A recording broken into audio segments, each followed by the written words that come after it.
Another story was, एक व्यक्ति को पारस पत्थर चाहिए था। एक व्यक्ति को पारस पत्थर चाहिए था, वो दूसरे व्यक्ति के पास गया जिसके पास वो पारस पत्थर था। पारस पत्थर वो होता है जो आई सपोज किसी भी चीज को सोना बना देता है। एंड उसने कहा कि मैं उसे नदी के किनारे फेंक दिया। The one who wanted it went to the other person who had it. The other person who had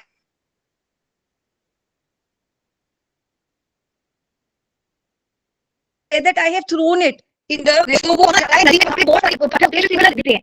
so likewise हम कुछ प्रश्नों में अपने खोई रहते हैं कि हमें पता ही नहीं चलता कि उन प्रश्नों का उत्तर हमें कब मिल गया। सबसे बड़ी गलती हम ये करते हैं कि खुद को शरीर समझते हैं। The mistake we make that we take ourselves like a body, जबकि हम शरीर नहीं है, आत्मा है। ये सबसे बड़ी भूल है। So how to come out of bodily identity? We can come out of our bodily identity only when we associate with the Lord. ये प्रभु जी ना मैंने बीच में थोड़े points miss कर दिए हैं, so I can't tell the whole thing. So we have to understand our characteristics. How to understand that I am not a body but I am a soul. क्या soul बुद्धि हृदय मन इंद्रिया है? क्या है? आत्मा के characteristics है कि वे नित्य है। It existed forever. It is eternal.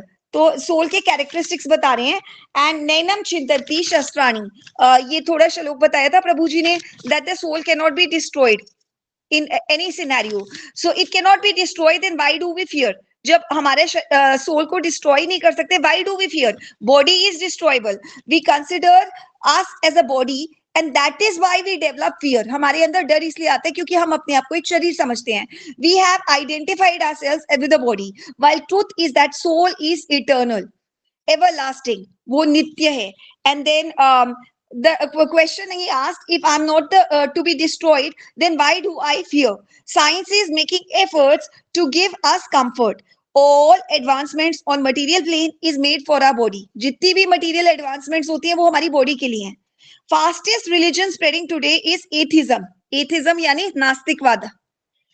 And भगवान कृपावश गुरु शिष्य परंपरा द्वारा ये ज्ञान वितरित कर रहे हैं। ये जो भगवत गीता का ज्ञान है ये गुरु और शिष्य की परंपरा से चला। पहले सूर्यदेव विवस्वान को बताया, फिर उन्होंने इक्ष्वाकु को बताया, फिर उसने अपनी सन को बताया, नाम नहीं मुझे याद आ रहा। तो ये परंपरा से चलता गया। एंड फिर उसके बाद भगवान कृष्ण, ये फिर लुप्त हो गया था बीच में। एंड ये भगवान कृष्ण कुरुक्षेत्र के बैटलफील्ड में अर्जुन को बता रहे हैं। It is being refreshed the knowledge which was lost. तो एक श्लोक है, एवं परंपरा प्राप्तम इदम राजर्षियो विद्यु सकालनेमा योतो महत नष्ट परंतपा। परंपरा से चल रहा है। So when you attain some esteemed position in society and when you spread this knowledge, it will then people will understand it. So Prabhuji is basically trying to tell us that today people, they are focused more on material education. So if we want to spread this knowledge, we have to make ourselves materially qualified, because if we make ourselves materially well qualified, then people will understand it. We will be able to preach it better. And so that position will help us to serve Krishna this way. So सुबह उठने के बाद और रात को सोने से पहले आपने जो भी कार्य किए वो किसके लिए किए? So we do it for our body. And then when you realize that you are not a body but you are a soul, then you have to connect somewhere. God says that I stay in all hearts and guide them. This is written in Bhagavad Gita. I'm seated in the heart of all living entities. From there I guide them. And भगवान परम नियंता है, that is, he is the supreme controller. परंतु वो हमारी स्वतंत्रता में हस्तक्षेप नहीं करते. We have a minute intelligence. Independence. Minute independence, sorry, it was slip of tongue. Minute independence, we tend to misuse that independence, and Lord never interferes, and then we have to bear the consequences. So that is law of karma. हमारी चेतना covered है, और covered होने के नाते हम समझ नहीं पाते कि हम क्यों स्ट्रगल कर रहे हैं. We fail to realize because we are covered by the three modes of nature. We fail to realize that we are responsible why we are suffering.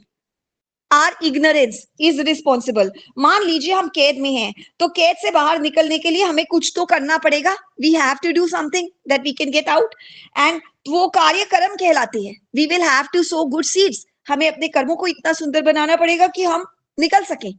And अब सवाल उठता है कि कौन सा कर्म करूं जिससे मैं अपने वास्तविक स्वरूप में आ सकूं.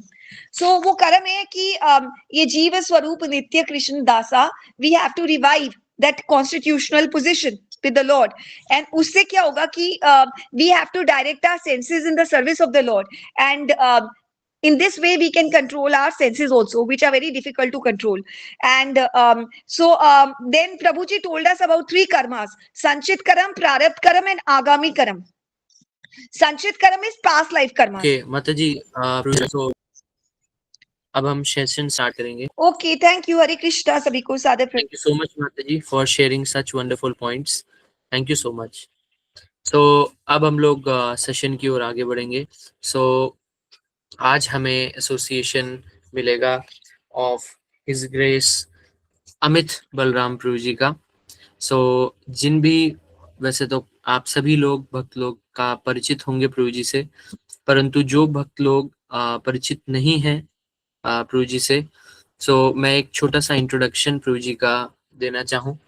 तो प्रभु जी शिष्य हैं हिज होलीनेस भक्ति आश्रय वैष्णव स्वामी महाराज के, और प्रभु जी अभी एक असिस्टेंट प्रोफेसर के तौर पे कार्यरत हैं. प्रभु जी ने एमटेक किया है आईआईटी दिल्ली से. So he is very qualified materially as well, and if we talk about spiritually as well. And वो गृहस्थ आश्रम में है, and he is devoutly practicing his duties as grihastha ashram, in grihastha ashram, as well as as a spiritualist as well.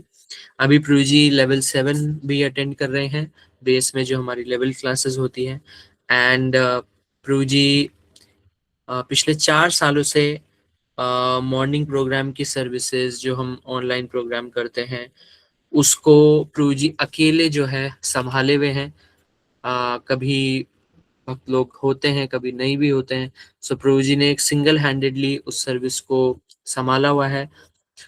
प्रभु जी ने book distribution के लिए भी प्रभु जी जाते हैं, एज वेल एज प्रभु जी भगवत गीता के सेशंस भी इवनिंग में लेते हैं. एंड प्रभु जी is like an inspiration for all of us. So we will welcome Prabhuji by loudly chanting Hare Krishna, Hare Krishna, Krishna Krishna, Hare Hare Hare, Hare Hare Ram, Hare Ram, Ram, Hare Hare. Hare Krishna. हरे कृष्णा दव नाम से भक्त चरणों में. हरे कृष्णा. प्रभु जी मेरी आवाज आ रही है प्रभु जी सही से? Yes प्रभु जी. हरे कृष्णा प्रभु जी. धन्यवाद. हरे कृष्णा दव नाम से भक्त चरणों में. तो प्रभु जी इसमें क्या कोई भजन गाते हैं क्या सेशन के प्रारंभ में? मैं पहली बार इस ले रहा हूँ. नहीं प्रभु जी, अगर आप चाहें तो राधा माधव 5 मिनट के लिए कर सकते हैं. वैसे कीर्तन ऑलरेडी हो चुका है. ओके प्रभु जी, फिर 2 मिनट कीर्तन शॉर्ट में करते हैं. 2 मिनट कीर्तन. ओके प्रभु. जय राधा माधवा जय कुंज बिहारी, जय राधा माधवा जय कुंज बिहारी, जय गोपीजन वल्लभा जय गिरिवरधारी, जय गोपीजन वल्लभा जय गिरिवरधारी, यशोदानंदन ब्रज जन रंजन, यशोदानंदन ब्रज जन रंजन, यमुना तीरा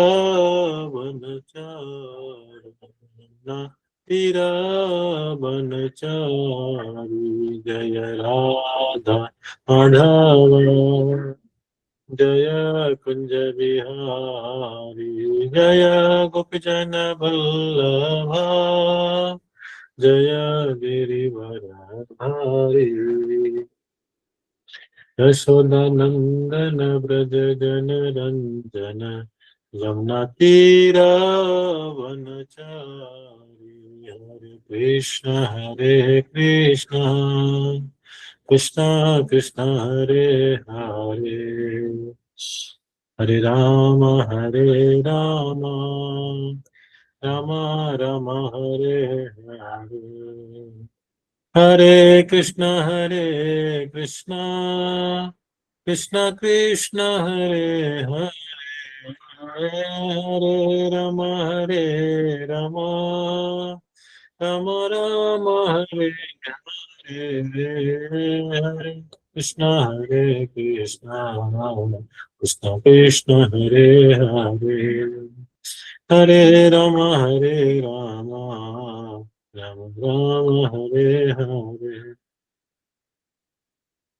जय राधा पार्षती राधा पार्षती राधा पार्षती श्री राधे, कृष्ण बलराम कृष्ण बलराम जय कृष्ण बलराम जय, गौर निताय श्री श्री गौर निताय जय, सीताराम लक्ष्मण हनुमान सीताराम लक्ष्मण हनुमान, जगन्नाथ बलदेवा सुभद्रा जय सुदर्शन जय जय प्रभुपाद जय श्रील प्रभुपाद जय जय गुरुदेव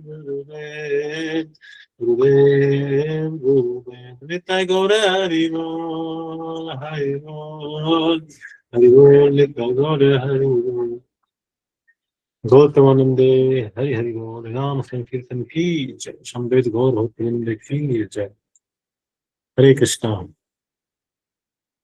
तो स्वागत है आपसे भक्तों का आज के इस सेशन में, अनलॉकिंग इनर यू। ये है हमारा सेशन, ये जो चल रहा है, सीरीज चल रहा है, इसमें हम लोग चर्चा करेंगे कि हमें क्यों जो है इस सेशन की आवश्यकता क्यों है, और हम लोग इसमें क्या क्या सीखे हैं, और शायद ये हमारा फाइनल सेशन है, तो हम लोग इस पे जो क्या कंक्लूजन हमारा होना चाहिए, इससे हम लोग क्या जो है क्या हमारे हम जो है क्या इससे हम टेक होम क्या लेते हैं, टेक अवे क्या लेते हैं इस पूरे सेशन से, उस पर हम साथ चर्चा करेंगे। लेकिन उससे पहले मैं आपसे भक्तों से कहना चाहूँगा कि आप में से कितने भक्त हैं ऐसे जिन्होंने ये अनलॉकिंग इनर यू का सारा सेशन, आज के पहले का सारा सेशन आपने अटेंड किया है? कोई है ऐसे भक्त जिन्होंने सारा सेशन अटेंड किया हो? आप हैंड कर सकते हैं। ज्योति माता जी हरी बोल, आपने सारा सेशन किया। और कोई? चांदनी माता जी, तीनों माता जी, सुषमा माता जी, ओके। तो मीन्स 5-6 डिवोटी हैं, माता जी हैं जिन्होंने पूरा सेशन अटेंड किया है। तो कोई एक बार अनुभव बता करके बोलिएगा कि इसमें कितने सेशन हुए हैं अभी तक में?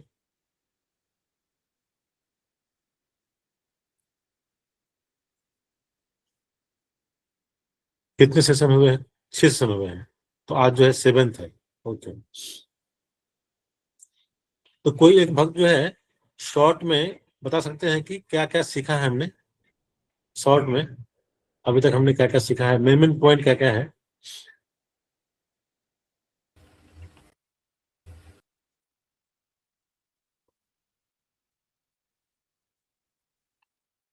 आप अनम्यूट करने का ऑप्शन है ना, मैं एक बार चेक कर लेता हूँ। यस प्रभु जी। हाँ, अनम्यूट करके आप बता सकते हैं।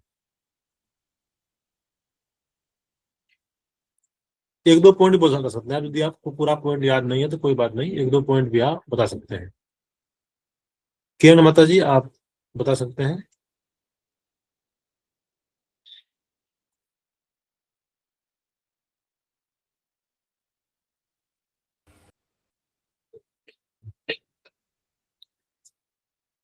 मिसकंसेप्शन ऑफ आइडेंटिटी, 1 पॉइंट, हाँ ठीक है, वेरी गुड, नाइस। और कोई पॉइंट? प्रभु जी अभी आपके ज्वाइनिंग करने से जस्ट पहले ज्योति माता जी ने बहुत ही ब्यूटीफुली सारे पॉइंट्स को समराइज करके बताया, तो ज्योति माता जी आप बता सकते हैं कुछ पॉइंट्स प्रभु जी? ज्योति माता जी आप बता सकते हैं पर करके। Prabhuji, we discussed that we should come out of the bodily consciousness and revive our soul consciousness, revive our constitutional position. And if we want steady mind, then we should be ready to face anything. And mind should be kept steady even among unsteadiness. difficult scenarios. We should be able to face anything and everything. And the world is dukhaliya shashwatam. And then Lord Krishna says that happiness and distress are non-permanent in this world, non-permanent appearance. And bodily sensations are temporary, and and they should not affect the eternal soul. Our soul is eternal. That is our real constitutional position. And eko nainam chandanti shastrani, soul cannot be destroyed. It is indestructible.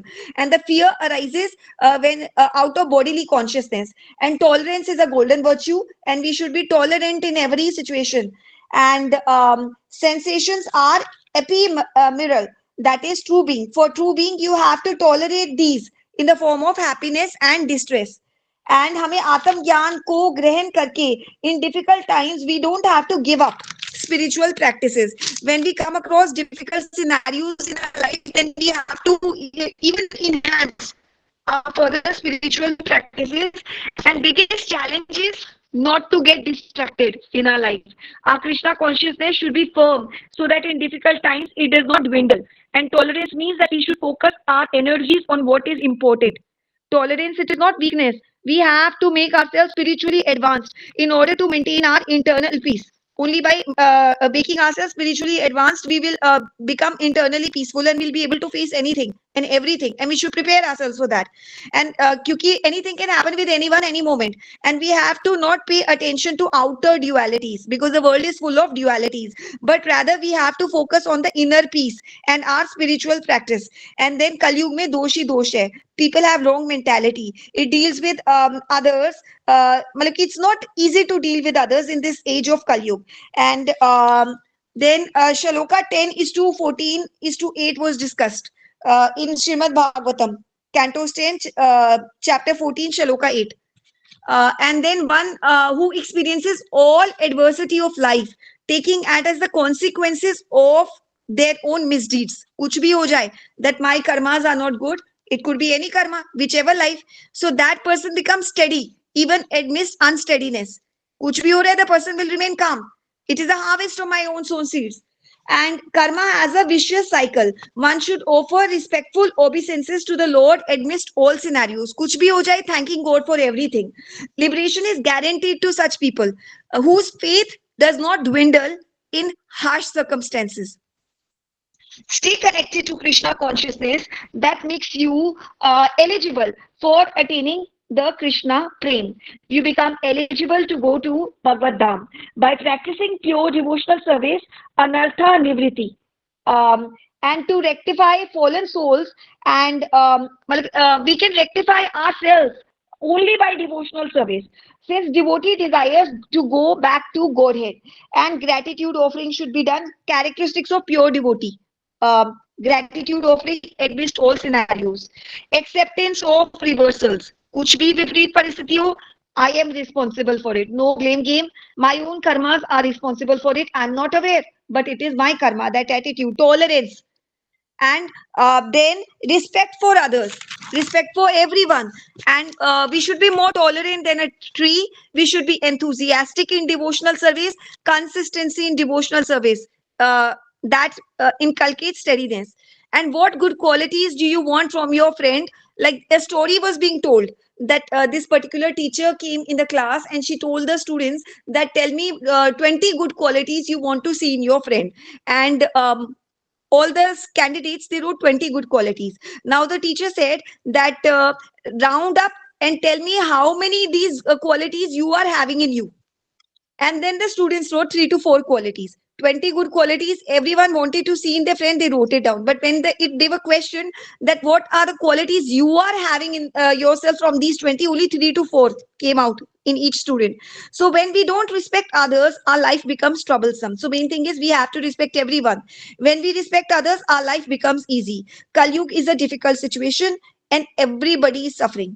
Pure devotee should be handled very, very carefully. In your home, you have, then Prabhuji told us that we should accept the sufferings and thank God even for our sufferings. हमारे दुखों के लिए भी भगवान को धन्यवाद करना है कि with the mentality that I deserved even greater sufferings, but my Lord, out of his loving and compassionate nature, diminished the sufferings to minimum. How good is God? Thank you to Almighty. So that attitude we have to develop in us. Gratitude offering, complete gratitude should be offered. God is very kind, and there are provoking situations in life. Many situations will come in our life which will provoke us. Disagreements will occur, but we should be very tolerant in all scenarios and forever be dependent on the Lord. And then 5 obstacles in bhakti. The 5 obstacles, first was frequent disturbance in Rajo and Tamoguna. And then is drowsiness, laziness. We have to overcome this, get up in the morning and do our duty properly. And then going to sleep while chanting and while hearing. This is also obstacle. And another is lectures, then distraction while chanting. We are chanting, but our mind is wandering in 10 directions. We are distracted easily. And doing shravanam. So this is obstacle, laziness is obstacle, and disturbance, distraction. And can't sit at one place. We are not chanting sitting at one place, moving here and there. And that is also distraction, lethargy. So these are 5 obstacles in bhakti. Then prior to entering bhakti, you have to give up your bad qualities. Pride ko nikal dena hai apne andar se. We have to develop humility and humbleness. And yes, we have to give up one more thing, rasa swad, that is taste for mundane pleasures. We have to give up that. And if we want stability in our devotional service, we have to practice the ABCD. A is association of devotees, B is book reading, C is chanting, and D is diet. In 4 चीजों का ध्यान रखना है, then we will be able to progress in our devotional service. That is what we were told in one of the lectures. Thank you.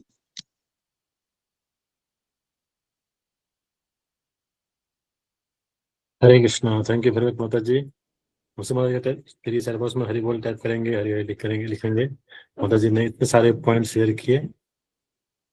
तो आज जो है हम लोग का जो 7 सेशन है, इसमें हम लोग कुछ जो हमारे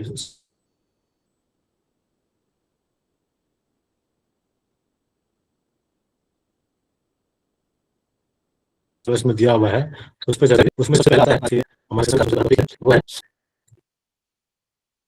वो हमारे मटेरियल लाइफ में जो हमारे चैलेंजेस आते हैं। तो भगवद गीता में भगवान श्री कृष्ण कहते भी हैं एक श्लोक में, जन्म मृत्यु जरा व्याधि। ये जो मटेरियल लाइफ है हमारा, उसमें जन्म मृत्यु जरा और व्याधि, ये जो है मेन, और प्रपात जी जो है कई लेक्चर में इसको दोहराते भी है कि जो हमारा वास्तविक जो है वो दुख क्या है, ये जन्म मृत्यु जरा व्याधि है। ये हमारा जो है वास्तविक हमारा दुख है ना। तो हम लोग जो आज का जो सिलेबस है चर्चा करेंगे, और उससे पहले हम लोग मनाखन कर लेते हैं। ओम ज्ञान तिमिरन्धस्य ज्ञानांजन शलाकया चक्षुरुन्मीलितं येन तस्मै श्री गुरुवे नमः। श्री चैतन्य मनोभीष्टं स्थापितं येन भूतले स्वयं रूपः कदा मह्यं ददाति स्वपदान्तिकं।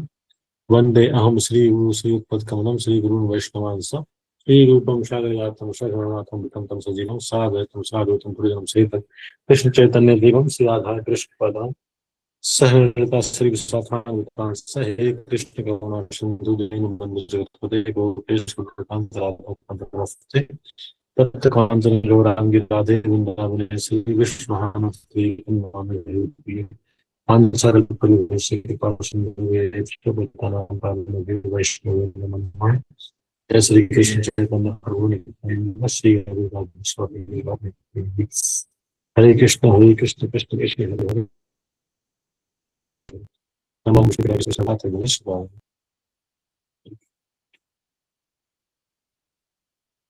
हरे कृष्ण। तो जो पहला हमारा जो आज का सेशन का जो हमारा पहला जो पॉइंट डिस्कस करने के लिए है वो है मटेरियल लाइफ में हमारे क्या क्या चैलेंज आते हैं। तो जो चैलेंज आते हैं, इस चैलेंजेस से हम सभी जो है अवगत हैं, लेकिन उन सारे चैलेंजेसों में जो सबसे जो प्रमुख है, हो सकता है कि कोई चैलेंज किसी पर्टिकुलर के लाइफ में नहीं आए। जैसे कि हो सकता है कि किसी को धन की बहुत कमी होती है, और जो है उनको हो सकता है कि उनको जो बेसिक नेसेसिटीज है उसको भी पूरा करने के लिए उसके पास धन नहीं है, वो काफी स्ट्रगल करते हैं। हम देखते हैं कि बहुत सारे लोग ऐसे होते हैं, जैसे कि मान लीजिए जो डेली बेसिस पे जो वर्क करते हैं वर्कर वो है, या कभी कभी सिटी वगैरह में देखा जाता है कि जो रिक्शा पुल वगैरह होते हैं, तो वो क्या है कि अपने बेसिक नीड्स को पूरा करने के लिए बहुत कड़ी मेहनत करते हैं, तब जाकर के उनका जो है बेसिक नीड के लायक उनको धन मिल पाता है। तो ये प्रॉब्लम, जो मटेरियल लाइफ का प्रॉब्लम है, ये हो सकता है कि कुछ के जीवन में नहीं हो। ऐसा भी है, कुछ लोग बचपन से ही उसके पास पर्याप्त मात्रा में धन है, तो उनको जो है धनोपार्जन के लिए उनको अधिक मेहनत नहीं करना पड़ता है। इस तरह से हम और एग्जाम्पल ले सकते हैं कि किसी को लगता है कि कोई जो है बाहरी दृष्टिकोण से कोई जो है देखने में सुंदर नहीं है, तो इससे परेशान होता है। या किसी के किसी किसी कोई गृहस्थ है, उसके जो है बच्चे नहीं है, तो वो परेशान है। तो ये सारी जो प्रॉब्लम है, ये हो सकता है कि कुछ के जीवन में है, कुछ के जीवन में नहीं हो, है ना, जैसे हमने एग्जाम्पल लिया। लेकिन एक चीज जो है, जो हमारे गीता में कहते हैं, कुछ ऐसा प्रॉब्लम है जो सबके जीवन में आना है। वो क्या है? जन्म मृत्यु जरा व्याधि। हमने जन्म लिया इस भौतिक जीवन में, भौतिक संसार में, तो क्या है? जरा होगा, जरा मीन्स बुढ़ापा होगा, व्याधि उन्हें रोग आएगा हमारे हमको, और क्या है? मृत्यु। जो हमारा शरीर है, ये सब शरीर के लेवल पे है, ये भौतिक लेवल पे है।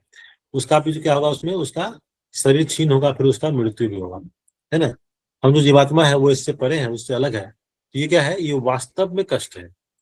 एग्जाम्पल समझते हैं इसको, जैसे कि मान लीजिए हमारा हमने कोई नया फोन लिया, या नया नहीं भी हो, 2 साल हो भी गया है, तो हम उससे कितना अटैच रहते हैं। यदि वो फोन गुम हो जाए तो हम कितना परेशान हो जाते हैं, है ना।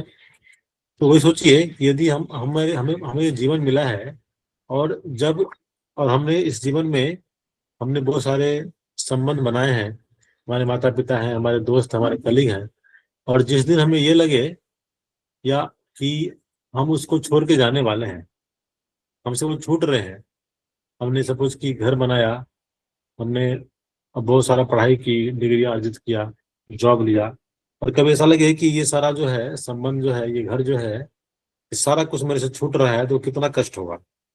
इस तरह से एक फोन छूट रहा है तो हमें कष्ट होता है, तो वहां पर और भी अधिक कष्ट होगा। तो ये जो है, ये भी जो है बहुत जीवन का एक कष्ट है। तो यदि हमारा सपोज कि इस शरीर से हम कितना अधिक आसक्त होते हैं, जितना हमारा अटैचमेंट होता है बाहरी चीजों से, सबसे अधिक जो अटैचमेंट बताया गया है वो क्या होता है? हमें अपने आप से होता है, हमारे शरीर से होता है। तो और वह यदि जाने वाला होगा तो हमें कितना अधिक जो है वो कष्ट होगा, कष्ट का अनुभव होगा। तो ये जो जन्म मृत्यु जरा व्याधि है, इसका जो साइकिल है, इससे बचना जो है, इसे इस ये जो है, ये जो दुख है, ये सबसे बड़ा दुख माना गया है ना। पुनरअपि जननी, पुनरअपि जननी, क्या है? पुनरअपि जन्म, कैसा श्लोक है ये? पुनरअपि मरणम, पुनरअपि जठरे जठरे जननी शयनम। मतलब क्या? बार बार हम जन्म लेते हैं, बार बार हमारा मृत्यु होता है, बार बार हम माता के जठर, मतलब की माता के कोख में हम जाकर के वहां पर, वो स्थिति बहुत दयनीय होती है। आप समझिए, एक छोटे से स्थान में, एक बैलून जैसा छोटा सा स्थान है, उस स्थान में यदि हम पैक हो जाएं और वहां पर हम मूवमेंट ना हो सके और उल्टा हम टंगे हुए रहे कई महीनों तक, वो कितना अधिक कष्टप्रद होता है। ये बहुत अधिक कष्टप्रद है। तो जो भौतिक जीवन में चैलेंजेस है, जो बाहरी चैलेंज हम देख रहे हैं, वो तो है ही। और क्योंकि ये चैलेंज है, इसको हम देख इसलिए नहीं पाते हैं क्योंकि ये एक ही बार आता है। ऐसा नहीं कि हम, और क्या होता है कि जैसे कि हमारे जन्म कई बार हो चुके हैं, कई बार हमारा जन्म हुआ, कई बार हम बूढ़े हुए, हमें व्याधि आया, हमारी मृत्यु हुई, लेकिन हमें वो याद नहीं है ना। हो सकता है कि हम कई बार कहीं कहीं जाए, हम ठोकर लगे, कुछ चीज से हमें चोट आ जाए, हो सकता है कि वो दोबारा हो, तो हमें पता होता है। या हम सपोज कि आग से हम जल जाएं, तो हमें ध्यान रहता है कि वो आग है, उससे जलना नहीं है, उससे बच के रहना है ना। या कोई इस तरह से कोई घटना होता है तो उससे हम बच के रहते हैं। लेकिन ये जो घटना है, जन्म मृत्यु जरा व्याधि का, वो एक ही बार आता है। खास करके उसमें मृत्यु जो एक ही बार आता है, तो इसलिए उसका जो है हमें अनुभव नहीं होता है, इसलिए हम जो है उससे डरते भी नहीं है। लेकिन वास्तव में क्या है, ये बहुत बड़ा कष्ट है, बहुत बड़ा दुख है ये भौतिक जीवन में। तो उससे जो है क्या करना चाहिए? बचने का प्रयास करना चाहिए। किस तरह से हम जो है इससे जो है बच सकते हैं, किस तरह से इससे जो है हम बाहर निकल सकते हैं। तो उसके लिए जो है वो, क्योंकि कलयुग में क्या है, इस कलयुग में पूरा एक कलह का युग है, लेकिन इसमें एक बहुत सुंदर गुण भी है। क्या गुण है? भागवतम में एक श्लोक आता है मैं शेयर करता हूँ आप लोगों के साथ। बहुत सुंदर श्लोक आता है जिसमें बता रहे हैं कि कलयुग क्या है, दोषों से भरा हुआ है, लेकिन उसके बावजूद भी इसमें एक बहुत सुंदर गुण है। इस श्लोक इस तरह से है, ये 12वें स्कंद का 33वें अध्याय का 51 श्लोक है, 51वां श्लोक है। कलेर दोष निधे राजन अस्ति हो एक महान गुना, कीर्तना देव कृष्णस्य मुक्त संग परम ब्रजेत। क्या है सर, ट्रांसलेशन पढ़ते हैं। My dear king, although Kalyug is an ocean of faults, there is still one good quality about this age. Simply by chanting the Hare Krishna Mahamantra, one can become free from material bondage and be promoted to the transcendental kingdom. है ना? तो एक बहुत जो अलग अलग युग में जो बहुत अधिक तपस्या, बहुत अधिक त्याग, बहुत अधिक जो है यज्ञ आदि करने से जो प्राप्त होता था, वह जो है केवल यहाँ पर नाचने गाने से प्राप्त हो सकता है। केवल हरे कृष्णा महामंत्र का कीर्तन करके, उसका जप करके हम उस चीज को प्राप्त कर सकते हैं जो हजारों हजारों साल तपस्या करने के बाद जो योगी जो है योगी जन जो है वो प्राप्त नहीं कर पाते थे, उसको हम यहाँ पर केवल हरे कृष्णा महामंत्र जप करके प्राप्त कर सकते हैं। तो ये कलयुग में दोष तो है जो चर्चा कर रहे हैं हम लोग, लेकिन एक बहुत बड़ा बेनिफिट भी है जो हमने महाप्रभु हमें जो जिन्होंने दिया है कि हम केवल हरे कृष्ण महामंत्र का जप करके, कीर्तन करके हम उस सभी दोषों को हम एक अपॉर्चुनिटी में बदल सकते हैं, है ना। तो क्या है, इस जीवन में जो क्या है, हमारा जो ये भौतिक जीवन है, ये क्या है, टेम्पररी है। और टेम्पररी होने के साथ साथ क्या है, यहाँ पे जो लाइफ भी है वो क्या है, मिजरेबल कंडीशन में है। हम हमेशा दुख में रहते हैं, कई बार इसमें ऐसा लगता है किसी को कि नहीं, हम सब दुश्मन नहीं रहते हैं, हम बहुत बार जो है सुखी भी होते हैं। तो वास्तव में होता क्या है कि हम हमेशा दुख में ही होते हैं, लेकिन दुख कभी कभी क्या होता है, थोड़ा कम हो जाता है। जब दुख कम होता है तो हमको लगता है कि हम क्या हो गए, सुखी हो गए। वास्तव में सुख यहाँ पे है नहीं, क्योंकि जिन्होंने बनाया है इस संसार को वो खुद बता रहे हैं कि ये दुखालय है। जब ये दुखालय है तो ये दुखों का घर है, तो दुखों का घर है तो यहाँ पर सुख नहीं है। लेकिन वही जब हम दुखों में से घिरे होते हैं, वही दुख थोड़ा कम हो जाता है तो लगता है कि यहाँ पे क्या है, सुख है। तो प्रयास ये करना चाहिए कि हम किस तरह से जो है इस बंधन को हम किस तरह से हटाए, किस तरह से दूर करें। और उसके लिए हमने देखा अभी क्या है कि इस कलयुग में बहुत सुंदर हमें अपॉर्चुनिटी मिला हुआ है। हरे कृष्णा महामंत्र जप करके, उसका कीर्तन करके हम इस सारे दोषों से बाहर जा सकते हैं, इससे हम बच सकते हैं, इससे हम बाहर निकल सकते हैं। तो ये जीवन क्या है, टेम्पररी है, और यहाँ पे लाइफ भी क्या है, वो मिजरेबल है। और हमारा जो रियल आइडेंटिटी है उसके बारे में चर्चा हम लोगों ने इससे पहले भी सत्संग में हो चुका होगा, आज भी चर्चा करते हैं। हमारा जो रियल आइडेंटिटी है वो क्या है, आप लोग चैट में लिख सकते हैं, what is our real identity. जैसे कि अभी यहाँ पे मेरे नाम में लिखा हुआ अमित बलराम दास, ठीक है, या कोई हमारा जो पोस्ट है सामाजिक स्तर पे या परिवार में होता है कि मैं पुत्र हूं या मैं पिता हूं, लेकिन हमारा जो रियल आइडेंटिटी है वो क्या है। तो चैट बॉक्स में आ रहा है, यहाँ पर क्या लिखा है, सबसे पहले आया है कि soul, our identity is soul. फिर है भगवान का दास, वी आर सोल। और क्या है, आत्मा भगवान का दास, इटर्नल सर्वेंट ऑफ गॉड। नित्य कृष्णदास, सर्वेंट ऑफ कृष्णा, सोल। जीव स्वरूप है नित्य कृष्णदास, part and parcel of Krishna. आप सभी बहुत सही लिख रहे हैं। तो हमारा क्या है, हमारी आइडेंटिटी क्या है, हम वास्तव में क्या है, हम शरीर नहीं आत्मा है। हम लोग बोलते हैं ना, हम शरीर नहीं आत्मा है। तो यदि हम शरीर नहीं आत्मा है, वो हमारी आइडेंटिटी है, तो हमें उसके लिए कार्य करना चाहिए। अभी क्या है, अभी हम लोग को देखना चाहिए, समझना चाहिए कि क्या हम कार्य किसके लिए कर रहे हैं, अपने शरीर के लिए कर रहे हैं या आत्मा के लिए कर रहे हैं। एक छोटा एग्जाम्पल लेते हैं। यदि हम ये बात समझते हैं, पहली बात तो हमें ये बात समझना पड़ेगा कि दिस बॉडी इज टेम्पररी, है ना, ये कुछ समय के लिए है। और ये इसी बॉडी का यूज करके, इसी को साधन के रूप में यूज करके हमें भगवत धाम को प्राप्त करना है। हमें इस आजादी के चक्कर को हमें काटना है, भगवान के धाम को हमें वापस लौटना है। और हमारा आइडेंटिटी क्या है, वो है सोल है। और सोल जो है, सोल को एक कोई शरीर चाहिए जो हमें मिला हुआ है अभी, हम बहुत भाग्यशाली है कि हम मनुष्य शरीर में है और हम लोग इसको यूज कर सकते हैं भगवान की भक्ति करने में, अपने आप को और अच्छे से भगवान की सेवा में लगाने के लिए। तो मैं यहाँ पे क्या बताने वाला था कि हमें ये देखना है कि यदि हम ये जान रहे हैं कि हमारा सोल है, हम शरीर नहीं आत्मा है, तो हम उसके लिए कितना कार्य कर रहे हैं। हम जो दैनिक कार्य करते हैं तो हमें उसको थोड़ा उस पर विचार करना चाहिए कि हमारा पूरा कार्य अपने शरीर के स्तर पे हो रहा है या आत्मा के लिए हो रहा है। हम शरीर को भोजन देते हैं तो हमारा शरीर कार्य करता है। हम शरीर को भोजन नहीं दे, सपोज कि हम 2 दिन 3 दिन भोजन नहीं दे, तो शरीर कार्य नहीं कर पाएगा। उसी तरह से हमारा जो रियल एंटिटी है वो आत्मा है, यदि हम आत्मा को भोजन ना दे तो हमारा आत्मा क्या होगा, कमजोर पड़ जाएगा, सही से काम नहीं कर पाएगा, है ना। और इसमें एक और चीज समझना है, जिस तरह से हम लोग सपोज कि एक सप्ताह हम नहीं कुछ प्रसाद पाए, है ना, what is the food of our soul, हम उसको चर्चा करेंगे अभी। तो यदि हम अपने शरीर को एक सप्ताह भोजन ना दे तो हमारा शरीर बहुत वीक पड़ जाएगा। और एक सप्ताह के बाद यदि हम ये प्रयास करें कि हम पूरे सप्ताह का जो भोजन है, तो सपोज कि हम डेली 3 टाइम प्रसाद पाते हैं, तो एक सप्ताह नहीं किया तो 21 टाइम्स भोजन यदि हम पाने का प्रयास करें तो वो संभव नहीं है। जितना हम पाते उतना ही पाएंगे, बहुत करेंगे तो उसका 1.5 गुना, बहुत होगा तो उसका 2 गुना पा लेंगे। 21 टाइम्स नहीं पा सकते हैं। लेकिन जब बात आती है हमारी रियल एंटिटी की, हमारे सोल की, तो हम उसको हम रेगुलर भोजन दे रहे हैं या हम कभी कभी देते हैं। कभी कभी देते हैं तो वो क्या होगा, कमजोर पड़ जाएगा, है ना। तो क्या है, माता जी ने पूछा भी कि हमारे आत्मा का भोजन क्या है। हमारे आत्मा का भोजन है भगवान का नाम, गुण, कीर्तन, भगवान के बारे में चर्चा करना, है ना।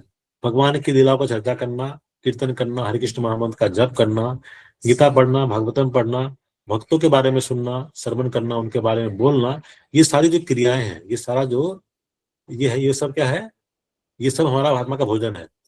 ABCD। हाँ, तो ये भी जो है ABCD जो प्रोसेस है ना। तो इसके थ्रू जो हम आत्मा को भोजन देते हैं।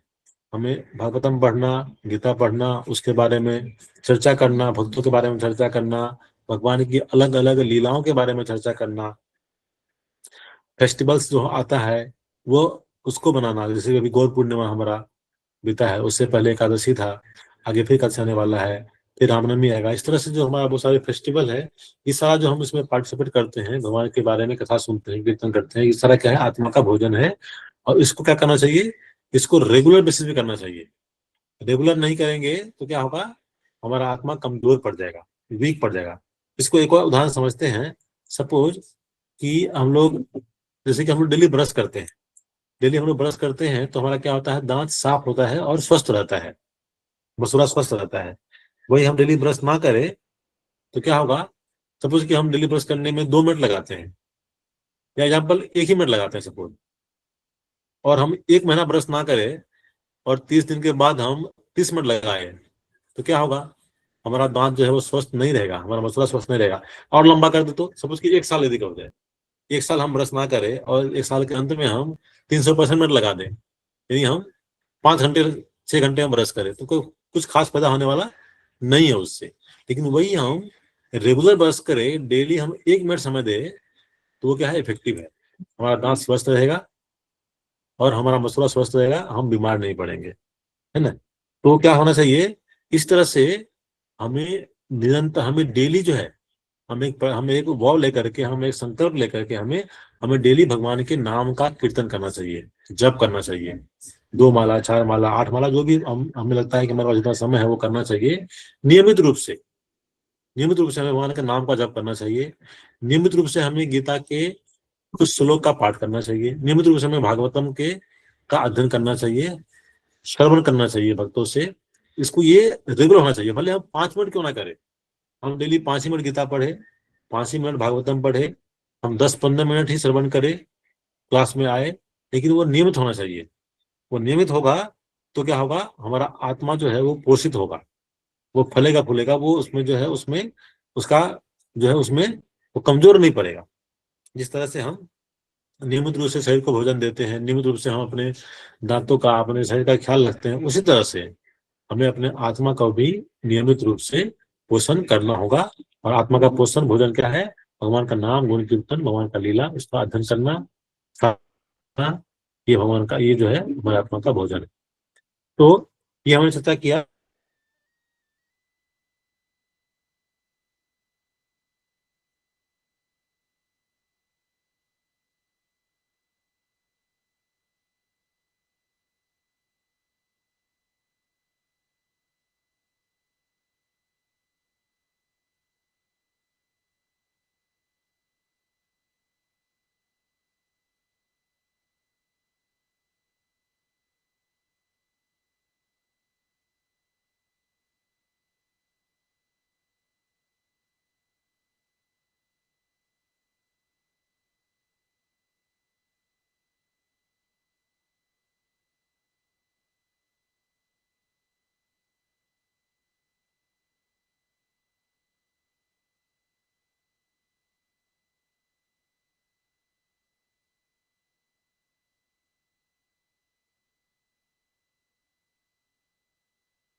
कृष्ण, आप लोग मेरी आवाज सुन पा हाँ जी प्रभु जी, अब आ रही है। Okay, Hare Krishna, thank you माता जी। तो हमें प्रयास करना चाहिए। हम शरीर नहीं, आत्मा है, हमारी आइडेंटिटी क्या है? आत्मा है। तो आत्मा को भोजन देने का हमें प्रयास करना चाहिए। और आत्मा का भोजन क्या है? हमने चर्चा किया, भगवान का नाम, गुण कीर्तन, भगवान के की लीलाओं का अध्ययन, भगवान के भक्तों के बारे में श्रवण आदि करना। उसमें से सबसे जो उत्तम बताया गया है वो बताया गया है भगवान के नाम जप को। तो अभी जो है यहाँ पे आई थिंक जितने भी डिवोटी यहाँ पर जुड़े हुए हैं सभी नाम जप करते हैं। कोई ऐसे हैं जो अभी रेगुलर रूप से, नियमित रूप से नाम जप नहीं करते हैं? ऐसे कोई है? आई थिंक अब इस सेशन में कोई ऐसे नहीं। ज्योति माता जी। प्रभु जी 16 का नहीं, 16 का मैंने लिया था। कई बार मुझसे कम होता है। पहले मैं 16 या 16 से ज्यादा करती थी, पर आज 8 किए हैं, कल 12 हुए हैं, और 2 दिन पहले 4 हुए हैं। और मैं एंट्री भी कई बार रह जाती है मेरी एंट्री करनी। पर मैं 16 से अबव करती थी। बीच में पता नहीं क्या हुआ, कई बार ना मैं चलते फिरते पहले पूरा दिन करती थी, कोई भी घर का काम कर रही हूँ, वॉशरूम जा रही हूँ, हर जगह चलते फिरते एवरी टाइम मेरी आदत छूट गई। शायद मुझसे कोई गलती हो गई होगी भगवान की नजर में, आई डोंट नो। हाँ, तो प्रयास हमें करना चाहिए कि हम लोग 16 माला का जप करें। और यदि हम पहले कर चुके हैं, करते आ रहे थे, तो ये तो फिर हमें करना चाहिए। तो यहाँ पर हम लोग जैसे कि मॉर्निंग में आते हैं, मॉर्निंग में मंगल आरती होता है, फिर हम लोग नामतम का अध्ययन करते हैं, फिर नाम जप करते हैं। तो वहां पर जो है 12-13 माला मॉर्निंग में ही हो जाता है, क्योंकि हम लोग 5 बजे जब शुरू करते हैं, 5 से 6:50 तक लगभग 2 घंटा हम लोग जप करते हैं। तो जो थोड़ा फास्ट करते हैं उनका 15-16 माला भी हो जाता है, और जो थोड़ा स्लो करते हैं उनका भी 12-13 माला आराम से जो है वहां पर हो जाता है। तो ये प्रयास कर सकते हैं कि हम थोड़ा सवेरे जग करके, और जो है हम जो मॉर्निंग का जो नाम जप सेशन है उसमें ज्वाइन कर ले और साथ में जप कर ले। साथ में जप करने से क्या होता है कि आपको अधिक अनुभूति होगा, आपका नाम जप थोड़ा अच्छा होगा। बहुत लोग यहाँ पे वीडियो ऑन करके साथ में आते हैं, नाम जप करते हैं। तो प्रयास करना है नाम जप करने का, क्योंकि अभी जो हमने चर्चा किया कि आत्मा का भोजन, उसमें जो सबसे जो उत्तम भोजन है वो क्या है? भगवान के नाम जप है। तो वो तो हमें प्रयास, जो भी हमने व्रत लिया है, जैसे कुछ लोग का है 4 माला कर रहे हैं, तो प्रयास करना चाहिए कि हम उसको थोड़ा बढ़ाएं, 6 माला पे लाएं। 6 कर रहे हैं तो 8 कर रहे हैं, इस तरह से प्रयास करना चाहिए, उसको बढ़ाएं। तो 16 माला का जो है प्रभुपाद जी ने हमें नियम दिया हुआ है कि 16 माला जो है नियमित रूप से हमें करना चाहिए। और जो व्रत होता है, एकादशी है, जन्माष्टमी है, राधा अष्टमी है, रामनवमी है, ये जो हरि वस्त कहते हैं इसको, जो भी ये व्रत आदि जो उत्सव आदि होता है उसमें हम लोग उसमें बढ़ाई करते हैं। 25 माला जो है उसमें राउंड करते हैं, ये मिनिमम है। इससे अधिक भी कर सकते हैं, जो मिनिमम है प्रयास करना चाहिए। जो मिनिमम बेंच मार्क है वहां पर हम लोग को पहुंचने का प्रयास करना चाहिए, ये बहुत आवश्यक है। तो हम चर्चा कर रहे थे कि जो भगवान का धाम है, जो धाम है वो क्या है, वहां पर जो भी स्वरूप है, हमारे आत्मा का स्वरूप क्या है, आप मुझे कोई बताएंगे हमारे आत्मा का स्वरूप क्या है? हमने चर्चा किया इससे पहले हमारा रियल एंटिटी क्या है, वो आत्मा है, और हमारा आत्मा का स्वरूप क्या है, क्या बोल सकते हैं? सच्चित आनंद। हाँ, हमारा आत्मा का स्वरूप क्या है? सच्चित आनंद है। जो हमारा आध्यात्मिक जगत है वो सच्चित आनंद है ना। वहां पर कोई दुख, कोई क्लेश नहीं होता है, कोई वहां पर जो है व्याधि नहीं होता है, वहां पर बुढ़ापा नहीं आता है, और वहां पर जो है मृत्यु नहीं होता है। तो हमें जो है इतना अच्छा अवसर इस मनुष्य जीवन में ही प्राप्त होता है, बाकी योनि में ये जो है ये प्राप्त करना, ये कर पाना संभव नहीं है। क्योंकि जैसे कि हम लोग यहाँ पे क्लास में आए हैं, ऑनलाइन आए हुए हैं, तो यदि हम किसी और योनि के जीव को हम प्रयास करें कि बैठ करके उसको हम गीता सुनाए, या हम शरीर नहीं हम आत्मा है ये उनको हम फिलोसफी समझाने का प्रयास करें, तो वो संभव नहीं है उसके लिए। या हम ये बोले कि आप नाम जप करो, तो ये संभव नहीं है। इसलिए कहा गया है कि मनुष्य जो जीवन है ये रेयर है, ये बहुत सुंदर अवसर है। रेयर इसलिए कहा गया है कि 84 लाख योनि होता है, हम तो जानते हैं। 84 लाख योनि में जब हम बाकी जितना योनि है, यानी 83,99,999, वो सारा भोग योनि है। मनुष्य जीवन में ही ये एग्जिट पॉइंट है। इसी योनि में हम भक्ति करके भगवत धाम को वापस आ सकते हैं। यदि हम इस जीवन में असफल रह गए, नहीं जा पाए हो धाम वापस, तो बाकी क्या होगा, हम वापस फिर से जो है इस 84 लाख में बढ़ जाएंगे, अलग अलग योनि में जाएंगे, क्योंकि वहां पे ऑप्शन ही नहीं है बहुत ज्यादा जाने का। जो एग्जिट पॉइंट है जहां से हम बाहर निकल सकते हैं वो मनुष्य योनि ही है। तो ये मनुष्य योनि जो है इतना अधिक जो है, चूंकि इसमें इतना अधिक जो है ये हमें अपॉर्चुनिटी मिला हुआ है, और चूंकि हम ये चीज जान रहे हैं कि हमारा वास्तविक स्वरूप क्या है, हमारा वास्तविक घर क्या है, तो वहां पे जाने का के लिए प्रयास करना चाहिए। और उस जाने के लिए जो तरीका है वो यही है, भक्तों का संग करना, भगवान के नाम का जप करना, श्रवण करना, भागवतम पढ़ना, कीर्तन करना, यही तरीका है। इसके द्वारा जो है हम, और वो भी हमने चर्चा किया अभी कि कलयुग में हमें ये इतना आसान तरीका जो है महाप्रभु ने हमें दिया है। क्योंकि महाप्रभु क्या है, महाप्रभु बहुत ही वो करुणा अवतार है। जैसे भगवान श्री कृष्ण जब आते हैं धरा धाम पर द्वापर युग में, तो क्या करते हैं, वो असुरों का और असुरों को मारते भी हैं, असुरों का नाश भी करते हैं। भगवान श्री गीता में कहते हैं, क्या कहते हैं, परित्रायणाय साधु नाम विनाशकाय च दुष्कृताम धर्म संस्थापनार्थाय संभवामि युगे युगे। तो आते हैं तो वहां पर असुरों को मारते भी हैं, विनाशकाय च दुष्कृताम, असुर को मारते भी हैं और धर्म का स्थापना करते हैं। लेकिन ये जो है ये भगवान अपने धाम में बैठे बैठे भी कर सकते हैं, उसके लिए उनको आने की आवश्यकता नहीं है। वो अपने, जब भगवान की इच्छा मात्र से अनंत कोटि ब्रह्मांड का सृजन होता है, तो वो अपने धाम में बैठे बैठे जो है असुरों को मार सकते हैं, धर्म का स्थापना कर सकते हैं, धर्म का नाश कर सकते हैं। लेकिन मेन काउज क्या है, वो अपना लीला कथा देने के लिए आते हैं।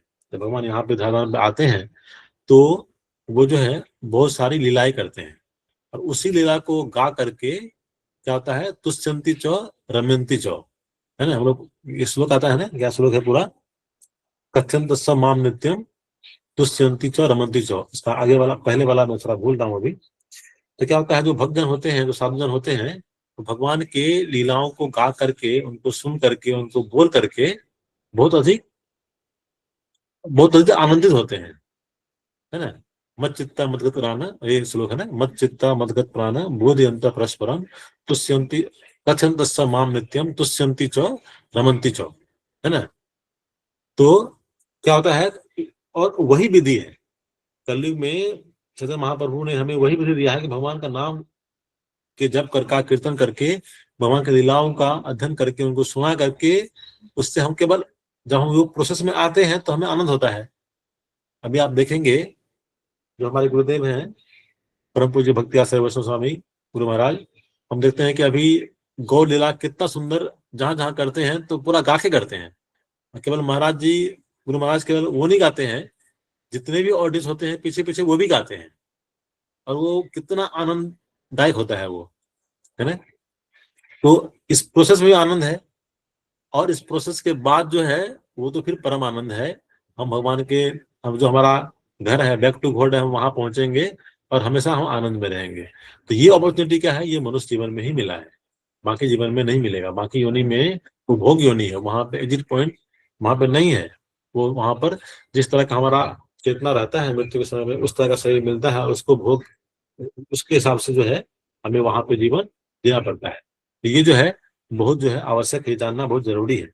और क्या पॉइंट है आज के समय में, तो हमने क्या चर्चा किया अब तक में, हमने ये चर्चा किया कि ये जो मटेरियल लाइफ है वो क्या है, इसमें बहुत सारे चैलेंजेस हैं, और जो मेन चैलेंज है वो क्या है, वो है जन्म मृत्यु जरा व्याधि। और फिर हमने क्या चर्चा किया, हमने चर्चा किया ये जो लाइफ है वो क्या है, टेम्पररी है, और यहाँ पर जो है लाइफ वो क्या है, बहुत मिजरेबल है। हमने चर्चा किया कि हो सकता है हमें लगे कि हम सुख में हैं, हम सुखी हैं, हम उतने दुखी नहीं हैं, लेकिन वास्तव में क्या है, हम दुखी हैं। इसका एक उदाहरण महाराज बताते हैं गुरु महाराज, कि यदि हम जितने भी जीव हैं सभी सुख का खोज करते हैं ना। हम जितने भी यहाँ प्रशासन में आए हुए हैं, कोई ऐसा है जो चाहता है कि नहीं हमें सुख नहीं चाहिए, अब मेरे पास पर्याप्त सुख है। सभी हम चाहते हैं कि हमें कुछ सुख चाहिए। मतलब इसका मतलब ये हुआ कि हम दुख में हैं, हम दुख में हैं तभी तो हमें सुख की खोज कर रहे हैं, है ना। इस बात समझ सकते हैं। लगता क्यों नहीं है, लगता इसलिए नहीं है कि हम क्या होता है कि हम दुख में रहते हैं, अधिक दुख में होते हैं, कभी कभी वो दुख कम हो जाता है तो लगता है कि हम सुखी हो गए। तो ये चर्चा किया हमने कि हमारा लाइफ क्या है, मिजरेबल है और फुल ऑफ सॉरो है। और हमने चर्चा किया कि हमारा रियल एंट्री क्या है। हमारा रियल एंट्री क्या है कि हम शरीर नहीं आत्मा है, और चूंकि हम आत्मा है तो हमें उसके लिए कार्य करना चाहिए।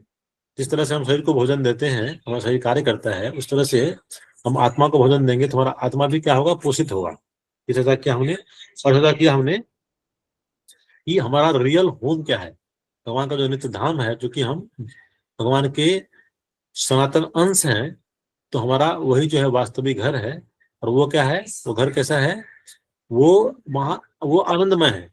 जिस तरह से हमारा स्वरूप है सच्चित आनंद, वह भी क्या है, आनंद स्वरूप है। तो अब नेक्स्ट आता है हमारा बैक टू गॉड हेड। तो हम किस तरह से भगवान के धाम को हम किस तरह से जा सकते हैं। तो पहला चीज तो ये हमें पता होना चाहिए कि हमारा जो है वास्तविक, हमारा डेस्टिनेशन, हमारा वास्तविक घर है वो क्या है, भगवान का धाम है। और किस तरह से जो है भगवान के धाम को हम प्राप्त कर सकते हैं।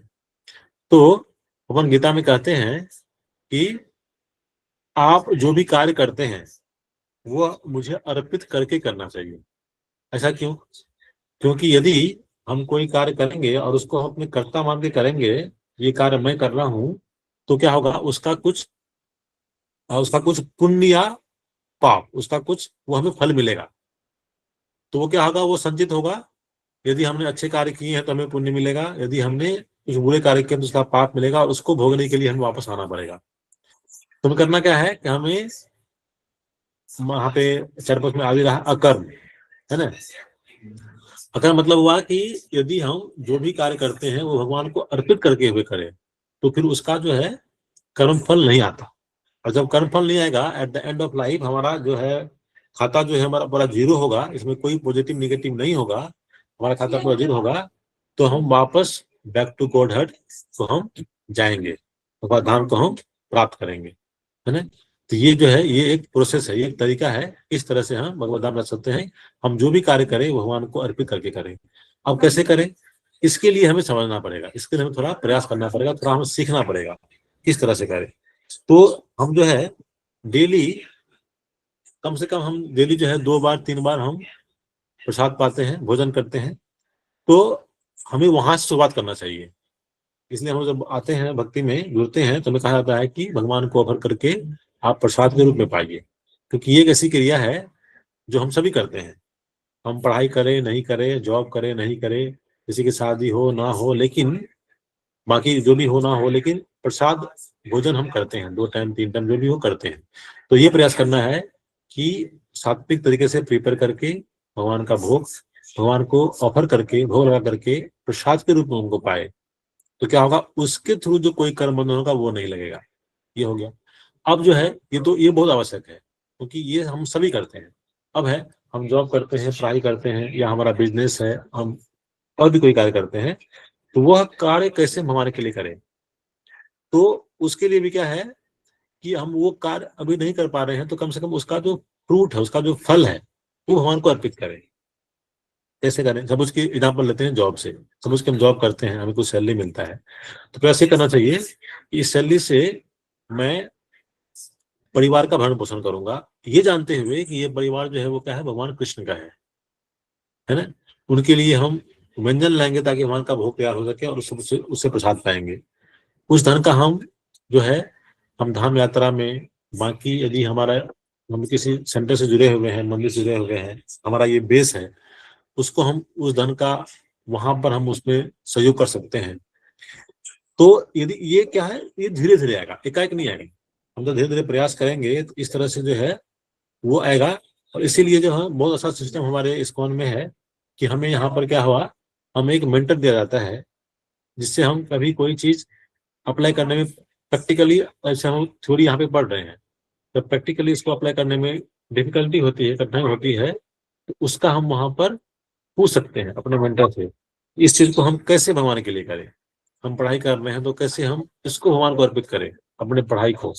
इस तरह से बहुत तरह से प्रश्न आता है, तो उसको पूछ करके हम उसका निष्पादन कर सकते हैं और उसके अनुरूप जो हम कार्य कर सकते हैं। तो ये बहुत आवश्यक है हमें ये जानना। तभी जो है हमारे लाइफ के एंड में, जीवन के एंड में जो है हमारा पूरा बैलेंस क्या होगा, जीरो रहेगा, और हम वापस जो है भगवत धाम को जा पाएंगे। यदि हमारा कुछ बच जाता है, कुछ पाप या पुण्य, तो उसको भोगने के लिए, उस बैलेंस को जीरो करने के लिए हमें कोई ना कोई योनि हमें जाना पड़ेगा, कोई ना कोई हमें शरीर लेना पड़ेगा। तो ये जो है प्रयास हमें करना चाहिए, किस तरह से हम अपने धाम को बैक टू गॉड हेड हम लौट सकते हैं। तो ये सब पॉइंट हमने चर्चा किया, और एक दो पॉइंट है जो चर्चा करना है आज हम लोग को, उसमें है और है spiritual platform over the material platform. ये हमने चर्चा किया, अलग अलग चर्चा किया कि किस तरह से जो स्पिरिचुअल प्लेटफॉर्म है, जो आध्यात्मिक जगत है, वो क्या है, वो वहां पे हम कोई जो जीव है वो हमेशा वो आनंद में रहता है, वहां पे कोई दुख क्लेश, वहां परेशानी नहीं होता है, वहां पे जरा व्याधि नहीं होता है। लेकिन भौतिक जगत का हम देख रहे हैं, जान चुके हैं, बहुत चीज हम जान नहीं पा रहे हैं। कि जैसे हम चर्चा किया कि बुढ़ापा यदि आता है, तो जब बुढ़ापा, जैसे कि अभी हम लोग को बुढ़ापा नहीं आया है, तो हम उसका जो परेशानी होता है उसको हम समझ नहीं पाते हैं। और मृत्यु तो वो एक ही बार आता है, तो समझ नहीं पाते हैं कि उसमें, और जन्म के समय में जब हम माता के गर्भ में होते हैं तो वहां पे कितना कष्ट होता है, उसको भी हम याद नहीं रख पाते हैं। इसलिए हमें लगता है कि ये कोई दुख नहीं है, लेकिन वास्तव में जब हम शास्त्रों का सहायता लेकर के हम जाने का प्रयास करें, तो हमें मालूम चलेगा कि वो कितना अधिक दुखदायी होता है। हमें प्रयास करना चाहिए उससे बचे, उससे जो है बाहर निकलने का प्रयास करें, है ना। और क्या है इसमें, हम लोग लास्ट में कुछ, चूंकि ये फाइनल सेशन है, तो बहुत सारे सेशन जो हुए हैं, जिस 6 सेशन इससे पहले हुए हैं, आज 7वां सेशन है, तो हो सकता है कि आप लोग का पिछले सेशन से कुछ प्रश्न भी होगा, तो वो भी लेंगे हम लोग। तो हम लोग कुछ समय उसके लिए बचा कर रखेंगे। एक और पॉइंट है जो करना है कि भागवतम में और भगवद गीता में भगवान कहते भी हैं कि किस तरह से जो भौतिक जो ये संसार है वो क्या है, दुखालय है, अशाश्वत है और दुखालय है। हाँ बैठिए, जाके हाँ बैठिए। और भागवतम में भी आता है, मैं आपके साथ श्लोक शेयर करता हूँ, मुझे 1 मिनट दीजिए।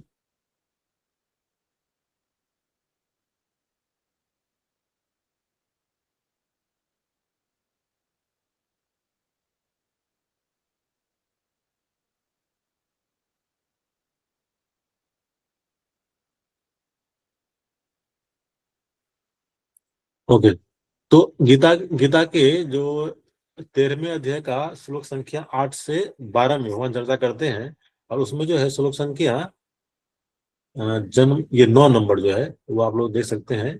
जन्म मृत्यु जरा व्याधि दुख दोषानुदर्शनम, कहते हैं भगवान वहां पर गीता के 13वें अध्याय के 9वें श्लोक में कहते हैं। तो भगवान स्वयं कह रहे हैं कि क्या है, यही जो है वो जो है सबसे बड़ा दुख है, और वास्तविक दुख यही है। और चूंकि हम जन्म लिए हैं, इस धराधाम पे हम आए हैं, इस कारण से दुख है ना। यदि हम जन्म ना ले, हम भगवत धाम में हम रहे, अपने धाम में रहे, हम इस भौतिक जगत में नहीं आए, तो फिर कोई दुख का कारण नहीं बनता है ना। और भागवतम में भी इस तरह से बहुत वर्णन आता है कि ऐसे ऐसे भक्त जो कि बहुत ऊंचे स्तर तक पहुंच गए, जैसे उदाहरण आता है भरत महाराज का। भरत महाराज भौ के स्तर पे थे, लेकिन क्या होता है, उनको थोड़ा आसक्ति जब हो जाता है हिरण के बच्चे से, तो उनका भक्ति से पतन हो जाता है, और फिर उनको 2-3 जन्म और लेना पड़ता है ना। इसलिए जो हमें चर्चा किया अभी, तो हमें प्रयास ये करना है कि हमें ये मानना है कि हम तो पहले ये जानना है कि हम जीवन स्वरूप हुए कृष्ण नित्य दास, हम भगवान श्री कृष्ण के नित्य सेवक है, उनके दास हैं। और बाकी जो है हमारा बिलोंगिंग, यानी कि हमारा परिवार, हमारा हमारा हमारे सगे संबंधी जो भी है, वो क्या है, सब कृष्ण के हैं। तो उनसे धीरे धीरे क्या होगा, उनको भगवान कृष्ण का मान करके यदि सेवा करेंगे, तो वो हमारा आसक्ति नहीं होगा, वो हमारा सेवा होगा। तो फिर जो है हमारा वो बैलेंस हमारा 0 रहेगा at the end of life, और हम भगवान को जो है प्राप्त कर पाएंगे। तो हमारे पास अभी 10-15 मिनट समय और बचा हुआ है। तो पिछले जो सेशन हुआ है उसमें से और आज सेशन में से आप में से किन्हीं कोई प्रश्न है तो वो हम ले सकते हैं, ताकि हम लोग जो है इसको अच्छे से जो है हम लोग और ग्रैब कर सके, इसको हम अच्छे से और पालन कर सके। और आगे भी सेशन जब होगा, जिनके पास अभी मेंटर काउंसलर नहीं है, वो भी जो है अपना वो बता सकते हैं। तो वो आई थिंक फीडबैक फॉर्म इसका जाएगा, उसमें आप ले सकते हैं। तो पीछे के सेशन से और आज सेशन से यदि किसी का कोई प्रश्न है तो वो आप लोग बारी बारी से पूछ सकते हैं। ज्योति माता जी का हैंड रेज है, आप लोग हैंड रेज कर लीजिए, फिर हम लोग बारी बारी से प्रश्न ले सकते हैं। ज्योति माता जी, तब तक आप पूछ सकते हैं। प्रभु जी, 2 small questions. Can I ask both, please? Yes माता जी। छोटे छोटे हैं। एक तो ये कि जैसे आपको बोला था कि भरत महाराज को हिरण के बच्चे से आसक्ति हो गई and he had to bear the consequences. हमें भी अपनी लाइफ में अटैचमेंट नहीं रखनी with our family members. Also we have to think we are doing service to the Lord, whatever we do, doing it with service attitude। तो मतलब कि और ये भी कहा कि कर्म बंधन से हमें निकलना है, balance 0। So my question is कि जैसे लाइक आई थिंक बेस्ट तरीका ये नहीं होगा कुछ भी कर दियो, lord doing it as your service and thank you for taking this सेवा from me and praying for everybody. Please connect these souls to your lotus feet and deliver them from the fourfold miseries. Kyunki I think that will, in that way also we will not get bound to them, but we will and that doership bhava will also not enter, and whatever service you are taking, Lord, may you relish the fruit. ठीक है ना प्रभु जी? ये this is not only Yes, with yes, family, Mataji. with anyone inside outside yes, everyone. And one more thing, अगर हमारा किसी के साथ बुरा अनुभव भी रहे इनसाइडर आउटसाइडर, तो भी क्षमा दान कर दिया, क्षमा परमो धर्मा, क्षमा दान देके thank you Lord for taking again, ताकि वो बिटरनेस ना आए हमारे अंदर, वो भी हमें कर्म बंधन में बांधेगी। अगर अंदर करवाहट आ गई ना और वो बिटर फीलिंग आ गई, वो भी बांधेगी। Lord I grant them forgiveness, thank you, मैं इन्हें क्षमादान देती हूँ, धन्यवाद आपने मुझसे ये सेवा ली, and may they get connected to your lotus feet and be freed from the fourfold miseries. मतलब किसी के साथ अच्छा अनुभव हुआ तो भी ये प्रे कर दिया, बुरा अनुभव हुआ तो भी ये प्रे कर दिया, एंड अच्छा अनुभव हुआ, लॉर्ड हेल्प मी टू, और यू पे देम मैनीफोल्ड। ये नहीं कहना हेल्प मी पे देम, क्योंकि फिर बॉन्डेज हो जाएगी। तो Lord, you are my father. This soul Jiva has done good to me. Please pay them manifolds. You are their father also. Thank you for giving me help. ये भी ठीक रहेगा ना? ताकि अगर मैं ये कहूंगी कि I have to pay them, फिर बंधन में बन जाऊंगी। Am I right? Yes yes माता जी, जैसे आपने कहा ना कि फॉरगिवनेस, तो क्या होता है उसमें जो है, ये बहुत अच्छा भाव है। ये भी भाव हम ला पाते हैं और ऐसा कर पाते हैं तो बहुत अच्छी बात है। उसमें यदि एक चीज ऐड करेंगे तो हमें और भी आसानी होगा कि जो भी किसी के द्वारा कुछ यदि दुख हमें मिलता है हमारे जीवन में, हम फील करते हैं परेशानी, कुछ तकलीफ, कुछ दुख पैदा करते हैं, हमें वहां पे ये समझना चाहिए कि हमारे ही जो है कर्मों का, पूर्व जन्म के चाहे इस जन्म के कर्मों का फल है। और चूंकि हम भक्ति कर रहे हैं तो भगवान जो है उसको बहुत मिनिमाइज करके दिया हुआ है। सपोज कि कहीं हमारा एक्सीडेंट हुआ और हमारा वहां पे कुछ हैंड फ्रैक्चर हुआ या पाँव फ्रैक्चर हुआ, तो हो सकता है कि वहां पे जो है कुछ अधिक होने वाला था, लेकिन उससे जो है भगवान ने, जो कि हम भक्ति कर रहे हैं, भगवान का नाम जप कर रहे हैं, तो उसको और कम करके दिया। या किसी पर्टिकुलर व्यक्ति से जो कुछ हमें कुछ तकलीफ परेशानी होती है, तो हमें ये समझना चाहिए कि ये जो है हमारे हमारा जो जो मैंने कहा ना कि जो निगेटिव और पॉजिटिव जो हमारा बैलेंसेज है वो जीरो हो रहा है, भगवान उसको जो है वो खत्म कर रहे हैं। तो इस भाव से हम करेंगे तो हम वास्तविक में जो है उसको हम फॉरगिव कर पाएंगे, और हम फिर जो है इसमें, और हमें जो है वो बुरा फील नहीं होगा। इस तरह से उसको ऐड कर सकते हैं माता जी। ये भी बहुत सुंदर माता जी आपने बताया, दोनों पॉइंट एंड इस प्रभु तरह जी, से कर सकते हैं। हाँ जी प्रभु जी, दूसरा क्वेश्चन ये था कि वो परित्राणाय साधु नाम विनाशाय च दुष्कृताम वाला श्लोका, कि अभी ये कलयुग में भी भगवान आ सकते हैं? क्यों मुझे सारे बहुत ताने मारते हैं, कोई भी कुछ भी बोल देता है, फिर कहते हैं तेरे लिए भगवान नहीं आएगा, फिर मेरी कैरेक्टर पे बड़ी बड़ी टिप्पणियां करते हैं। मैंने तो एक ग्रुप ही छोड़ दिया 5 बजे का, कुछ भी बोली जा रही थी वो लेडी। तो मैंने ये पूछ रहा है कि ये भगवान ताने मार रही थी, तेरे लिए भगवान नहीं आएगा, ऐसे मुझे बहुत लोगों ने मारा। तो फिर ये कलयुग में होता है? हमें तो कहते हैं कि भगवान कृष्ण और उनका नाम बराबर है। हो सकता है सहनशीलता आ जाए, सहनशीलता भी भगवान का ही वो होता है, एक तरह का आपगमन। तो जी यहाँ पे क्या प्रश्न था, मैं समझ नहीं पाया प्रश्न यहाँ पे। फर्क ही ना पड़े,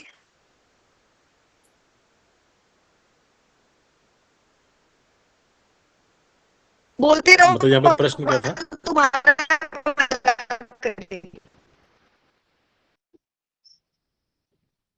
प्रश्न ये है मतलब कि मैं कि ये जो ये है ना जी जी परित्राणाय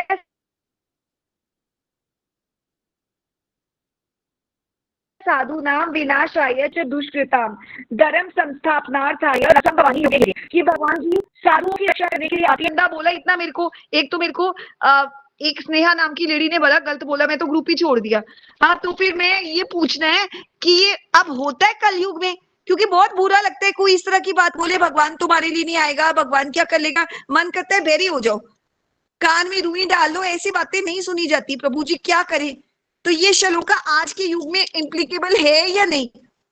और इतनी मजाक उड़ा रहे थे, साइकोलॉजी का ग्रुप था, बिल्कुल है माता जी। एजुकेशनल ग्रुप था, और वहां पे मुझे पब्लिकली बोल रही है वर्क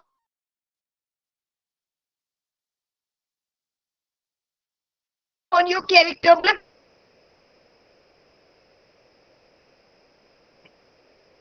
कि तू मुझे जानती कितना है, तुझे क्या पता मेरे बारे में? How can you without knowing? And प्रभु जी ऐसे मैंने ये पूछा है, कलयुग में ये होता है, भगवान आते हैं?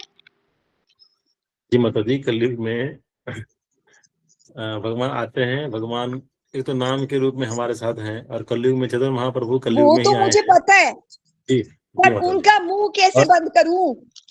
नहीं, बंद नहीं करना माता जी उनका मुंह, है ना। क्योंकि जब भगवान श्री कृष्ण स्वयं यहाँ पर थे, तब भी ऐसे लोग थे जो भगवान को साक्षात अपने सामने देख रहे हैं, फिर भी नहीं मान रहे कि भगवान है, भगवान आते भी है कि है भी, है ना। तो अभी तो कलयुग है, तो ऐसे तो लोग होंगे ही जो करेंगे, जिस तरह से बोलेंगे। उनका मुंह बंद नहीं करना है, और ये एक तरह से ये प्रयास भी नहीं करना है हमें। जिनको भगवान के प्रति श्रद्धा नहीं है, उनको इतना हमें बोलना भी नहीं है। ये तो एक तरह से अपराध है। हम जब नाम अपराध पढ़ते हैं तो हम आप ये भी पढ़ते हैं, लास्ट एक गुण आता है ना वहां पर, कि अभक्तों को भगवान के नाम की महिमा का उपदेश देना। तो वो नहीं देना है हमें। जिनको श्रद्धा नहीं है उनको बताना ही नहीं है। उनको हाथ जोड़ करके प्रणाम करना है, हरे कृष्णा बोल करके उनसे वहां से निकल जाना है ना। वो जैसा बोल रहे हैं उनको छोड़ देना, उसके ऊपर हमें अपना प्रयास और प्रभु जी तभी तो है। ग्रुप से इसलिए हम एग्जिस्ट लोग क्यों यहाँ एग्जिस्ट पे कर आते गई, हैं। निकल गई। मैंने ये पूछना है प्रभु जी, ऐसे लोग हाँ, साइकोलॉजिस्ट हो, भगवान ये थोड़ी ना अच्छा है, है। और जिनको खुद ही भगवान का डाइट नहीं ले रहे,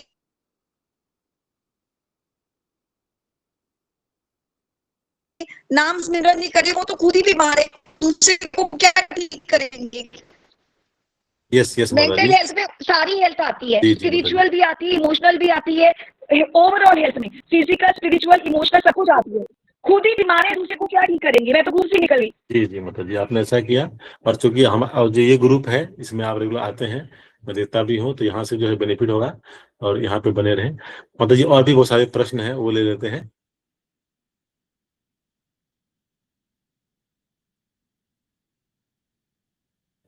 अब कुछ कुछ चैट बॉक्स में आया हुआ है, और कोई प्रश्न तो आप हाईलाइट कर लीजिए, मैं वहाँ चैट बॉक्स को पढ़ लेता हूँ। काफी सारे चैट बॉक्स में ये आए हुए हैं यहाँ से। Okay, But the truth is that we are getting older from day one of this birth. Yes, वो तो सही, हमारा ऑल्डर होता है धीरे धीरे, सही हमारा, हम बूढ़े होते हैं, छीन होता है, किसी को त्यागना पड़ता है। प्रश्न यहाँ पे क्लियर नहीं हो रहा है। Yes, we are getting older, okay, ये सब। हाँ, यहाँ से प्रश्न है, क्या यह संभव है कि सारा जीवन नाम जप करने के पश्चात भी हमें अंत समय में भगवान का स्मरण नहीं होता? मेरी आवाज आ रही है आप लोग को? किसी का कुछ वीडियो सुनिए? ओके, तो ये प्रश्न है एक मतलब का कि क्या यह संभव है कि सारा जीवन नाम जप करने के पश्चात भी हमें अंत समय में भगवान का स्मरण। हाँ, तो ये प्रश्न जो है अर्जुन एक बार पूछते भी हैं, श्लोक मुझे याद नहीं है, लेकिन आप पूछते हैं, भगवान कहते हैं कि जिन्होंने निरंतर प्रयास किया है नाम लेने का, यदि उसको एंड में नाम नहीं भी ले पाते हैं, मुझे स्मरण नहीं कर पाते हैं, तो भगवान जो है उनको खुद ये जो है उनको स्मरण करवाते हैं, है ना? इसका चिंता नहीं करना है, हमें प्रयास करते रहना है जो है। हाँ, श्लोक, तो ये जो है इसके लिए है माता जी, आप निश्चिंत रहिए, भगवान वो है वो व्यवस्था करते हैं। कृष्ण का माता जी का है, हरे कृष्णा। प्रभु जी, हम ये सोचे कि हम भगवान से अलग होकर सुखी रहेंगे, तो भगवान ने हमारे लिए इस भौतिक जगत को बनाया, और हम मुझे उस टाइम नहीं सोचे, रुकी क्लास में है, मस्कुशी करके, भगवान ने हमारे लिए इस भौतिक जगत को बनाया, और हम ये तो उस टाइम भी सोच कि हम इस जगत में आकर बर्थ और डेथ के चक्कर में फंस जाएंगे, तो इसका कैसे हम किसी को समझाते? मतलब मैं समझ नहीं पा रहा हूँ प्रश्न पढ़ करके भी, यदि आप अनम्यूट करके बोल पाए तो आप बोल दीजिए, मैं दोबारा पढ़ता हूँ।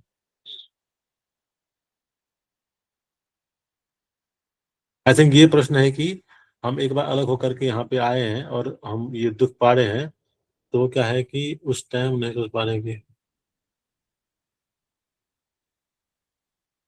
शायद ये प्रश्न है कि हम एक बार यहाँ पर आए और दुख पा करके जो यहाँ पर है वापस चले जाए, तो फिर क्या दोबारा हमारा पतन नहीं होगा? शायद ये प्रश्न है। तो क्या होता है कि कई बार जो चीज हम एक बार हमें काफी पीड़ादायक होता है, हम उससे हमेशा बच करके रहते हैं।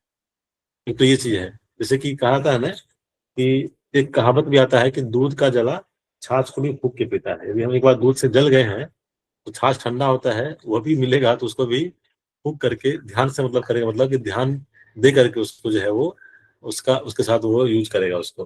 तो एक बार जब हमें इस तरह से यहाँ अगर हम कष्ट पा लेंगे और वापस हम पहुंचेंगे तो दोबारा जो है चांसेस नहीं होता है। एक तो ये है। दूसरा प्रभुपाद जी कहते हैं कि पहले तो हम फंसे हुए हैं, हम कुआं में गिरे हुए हैं, पहले हम निकलने का प्रयास करें, दोबारा क्या होगा उसका बारे में उतना सोचने की जरूरत नहीं है। आगे बढ़ते हैं। सागर प्रभु जी का प्रश्न है, अगर अनंत समय में भगवान का स्मरण न हो, अंत समय वही प्रश्न है फिर, तो यदि हमने सारा जीवन, तो ये प्रश्न है, तो भगवान जो है उसका वो भगवान खुद गीता में कहते हैं कि मैं ऐसा व्यवस्था करता हूँ कि मैं खुद उसको जो है याद दिलाता हूँ अपने बारे में, जो पूरा जीवन जो प्रयास किया है। नेक्स्ट हमारा प्रश्न, हमारे लिए प्रेडिक्शन हुआ था कि यदि हम स्कूटी चलाए तो हमारे राइट साइड में पिस्टल होगा, पर हुआ क्या था? हमें केवल खरोच। हाँ, तो माता जी उदाहरण दे रही हैं, क्योंकि माता जी भक्ति में आई है, नाम जब करती है, तो ऐसा था परेशान कि उनका जो है दाहिना पांव फ्रैक्चर होगा, लेकिन क्या केवल खरोच आया। तो ऐसा होता है जब हम भक्ति करते हैं तो जो दुख है वो बहुत कम करके भगवान देते हैं, क्योंकि उनका अकाउंट भी वो करना है, कम करना है, और हमें उसको वो देना भी है। गुस्सा मत। अच्छा, क्या? ओके, माता जी के प्रश्न पे ये कुछ कमेंट है। ओके, आई थिंक और कोई प्रश्न नहीं है, बाकी माता जी के प्रश्न पे कुछ कमेंट आया हुआ है। हाँ, एक प्रश्न है चांदी माता जी का, बाकी योनियों के जीव जन्म मरने के चक्कर से कभी बाहर आ सकते हैं क्या? माता जी वो केवल इस मनुष्य जीवन में आ सकते हैं। मतलब 84 लाख जो योनि है, तो 83,99,999 योनि में ये अवसर नहीं मिलता है कि उस योनि से सीधा वो भगवधाम चले जाए, ऐसा संभव नहीं है। वो सारे योनि को पार करके जब मनुष्य जीवन में आएंगे तो फिर ये अवसर मिलेगा कि हम जो है इस जो है भगवान धाम को वापस जा सके। केवल एग्जिट पॉइंट जो है केवल मनुष्य योनि में मिला हुआ है ये अवसर, बाकी योनि में ये नहीं है। साहब मुझे बोल रहे हैं मेरा प्रश्न, मुझे प्रश्न क्या है प्रभु जी, क्या एकादशी का कंप्लीट फल, क्या एकादशी का कंप्लीट फल कंप्लीट उपवास करने पर मिलता है?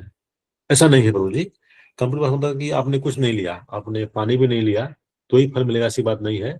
अन्न ग्रहण नहीं करना है, अन्न ग्रहण नहीं करते हैं तो भी उसका फल मिलेगा। आप जो है फल लेके किया, आपने दूध लेके किया, पानी लेके किया, तो उसका भी फल मिलेगा आपको। कंप्लीट करते हैं तो नो डाउट उसका आपको जो है ज्यादा फल मिलेगा या तुरंत मिलेगा, जो भी हो। लेकिन जो है बिना अन्न का यदि आप उपवास करते हैं, अन्न नहीं लेते एकादशी को, तो वह एकादशी व्रत आपका माना जाएगा, उसका फल जो है इस हिसाब आपको मिलेगा। ओके, आई थिंक सारे प्रश्न प्रभु जी। हमारे एक और प्रश्न है पलक माता जी का, इंजॉइंग टेंडेंसी से दूर कैसे होए? ये जान करके कि जी we are not the enjoyer, है ना। इंजॉयर इज ओनली कृष्ण, भगवान कृष्ण जो है वो इंजॉय है। और उनके प्रसाद के रूप में, जैसे कि हम कीर्तन में आकर के भी इंजॉय करते हैं, भगवान का प्रसाद पा करके भी इंजॉय करते हैं। जैसे कि कोई लोग अलग अलग जगह पे घूमते हैं, और अभी जो है हमारा मायापुर यात्रा हुआ है, वहाँ पे परिक्रमा हुआ, और वहां पर तो 27,000 लोग आकर के वहां पर जो है वो एंजॉय कर रहे हैं। तो वो आनंद वहां पे क्या क्या, वहां पे क्या नहीं था, मतलब अलग अलग प्लेस विजिट करना, इतने लोगों से मिलना, अलग अलग भक्तों से मिलना, प्रसाद पाना, नाचना गाना, सब चीज था वहां पर। तो वो भी वो एंजॉय है। तो इसको, इससे दूर नहीं करना है, बस इसको मॉडिफाई करना है, इसको मोड़ना है। हम कृष्णा कॉन्शियसनेस में किसी को छोड़ते नहीं है, सच चीज को हम भगवान कृष्ण की तरफ मोड़ते हैं। किसी को अच्छा अच्छा खाने का यदि वो है, मतलब वो खाने से जो है वो इंजॉय लेता है, तो कोई दिक्कत नहीं है। आप भगवान के लिए अच्छा अच्छा व्यंजन बनाइए, अच्छा अच्छा व्यंजन पकाइए, आप साधु तरीके से पकाइए, भगवान को ऑफर कीजिए और उसको पाइए। हम लोग यात्रा में जाते हैं तो वहां पर अभी आप देखिए, जैसे हमारा गोविंदा रेस्टोरेंट है, वहां पर हर चीज मिलेगा आपको, है ना। फास्ट फूड भी होता है वहां पे, चाइनीज आइटम भी होता है वहां पर। इवन कि हम लोग यात्रा में भी इस तरह से अलग अलग दिन जो है वो दिया जाता है। या किसी को घूमने का है, तो भगवान के इतने सारे धाम है, इतने सारी लीलास्थली है कि हम इस जन्म में तो पूरा देख भी नहीं पाएंगे, तो वहां जा सकते हैं। इस तरह से जो हमारा इंजॉइंग टेंडेंसी है उसको हम मोड़े, भगवान किसकी तरफ मोड़े हैं, क्योंकि हम इसीलिए जान चुके हैं कि हमारा वास्तविक जो है एंटी क्या है, भगवान के हम नित्य सेवक है। उनके बारे में जानना, उनके बारे में सुनना, उनके बारे में चर्चा करने से ही हमारा उद्धार हो सकता है। जब ये जान चुके हैं तो हम क्यों ना वो कार्य करें, है ना। इस तरह से प्रयास कर सकते हैं माता जी। ओके, आई थिंक और सारे प्रश्न कवर हो गए, और कोई प्रश्न नहीं है तो हम लोग यही विराम दे सकते हैं। ओवर टू यू गौरव प्रभु जी। हरे कृष्ण। धन्यवाद सो मच प्रभु जी, धन्यवाद बहुत बहुत। सो हम सभी प्रभु जी का थैंक यू करेंगे कि उन्होंने आज हमें अपना एसोसिएशन दिया, इतने अच्छे अच्छे पॉइंट्स उठाए। सो हम सभी धन्यवाद करेंगे by loudly chanting Hare Krishna Hare Krishna Hare Krishna Krishna Krishna Hare Ram Hare Ram Hare Ram Hare Hare. Thank you so much Hare Krishna देने के लिए और सेशन देने के लिए। हरे कृष्णा प्रभु जी, धन्यवाद। ओके, सो आप सभी लोगों का भी बहुत बहुत धन्यवाद आज के सेशन में आने के लिए। एंड ऐसे ही सीरीज हम लोग कंटिन्यू करेंगे पूरे साल में, और फेस्टिवल्स भी पूरे साल में अब आने वाले हैं। सो उन फेस्टिवल्स पर भी स्पेशल सेशंस रहेंगे, सो आप कृपया करके वो भी अटेंड करिएगा। सो मैं आशा करता हूँ कि आप सभी को कुछ न कुछ आज के सेशन से पॉइंट्स अपने जीवन में उतारने के लिए मिले होंगे। सो हम लोग अगेन ऐसे ही सीरीज और ऐसे ही सेशंस के साथ दोबारा आप लोगों का संग करेंगे। हरे कृष्ण, धन्यवाद।